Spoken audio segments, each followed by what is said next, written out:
दोस्त मोहम्मद का कब्जा हो गया और उन्होंने इसको इस्लाम नगर को अपनी राजधानी बनाया। ठीक है, उनका एक बेटा हुआ यार मोहम्मद। ठीक है, तो ये वो समय था जब पानीपत का तीसरा युद्ध लड़ने वाला था। तो उससे थोड़ा से पहले की बात है कि यहाँ से हैदराबाद के निज़ाम जो थे वो निकल रहे थे।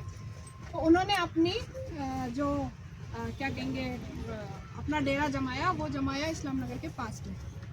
तो दोस्त मोहम्मद से उनके बीच में कुछ आपस में कहासुनी हो गई, क्योंकि दोस्त मोहम्मद की थोड़ी आदत थी छेड़ने की। तो उन्होंने उनको कुछ छेड़ा। अब निज़ाम कहाँ और दोस्त मोहम्मद कहाँ? तो निज़ाम तो बहुत बड़ा उस समय पावरफुल व्यक्ति था। तो निज़ाम ने उसको 2-3 बार समझाया कि ऐसा मत करो, पर दोस्त मोहम्मद नहीं माना।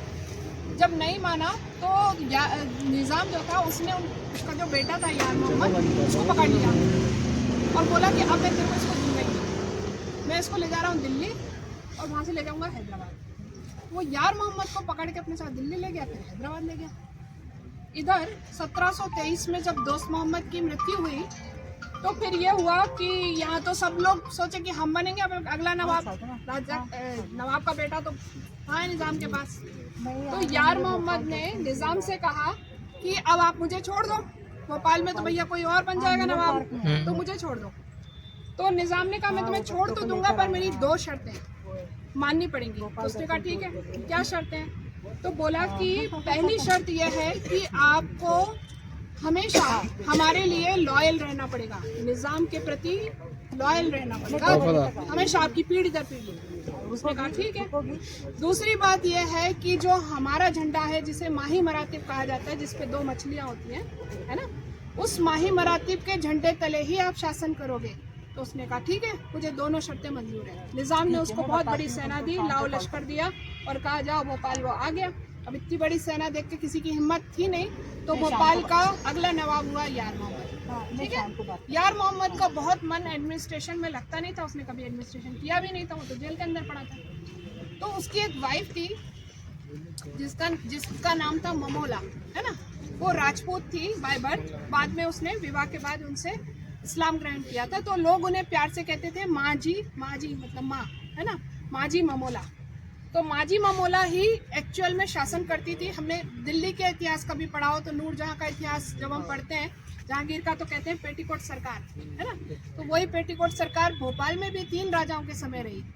तो माजी ममोला शासन कर रही थी और यार मोहम्मद सिर्फ नाम के नवाब थे। उनका एक बेटा हुआ फैज़ मोहम्मद, है ना।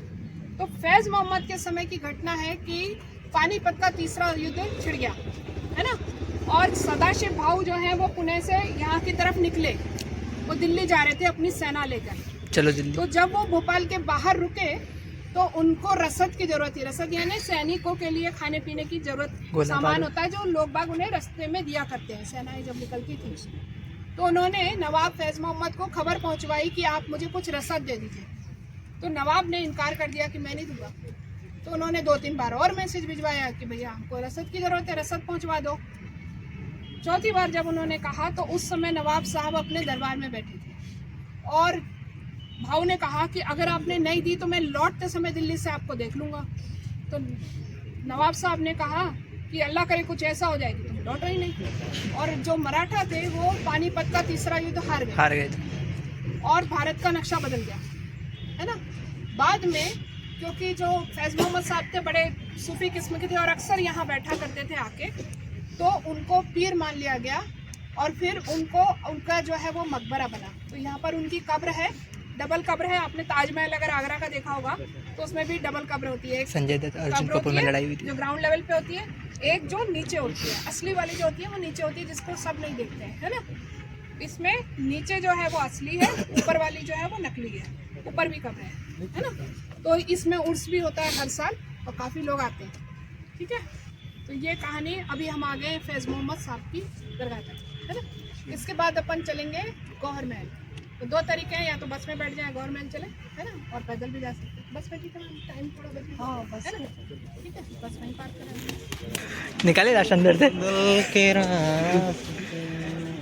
तू घुस जा बस बीच में यार, तू हमेशा घुस जा। नहीं हाथ घुसेड़ रहा तू।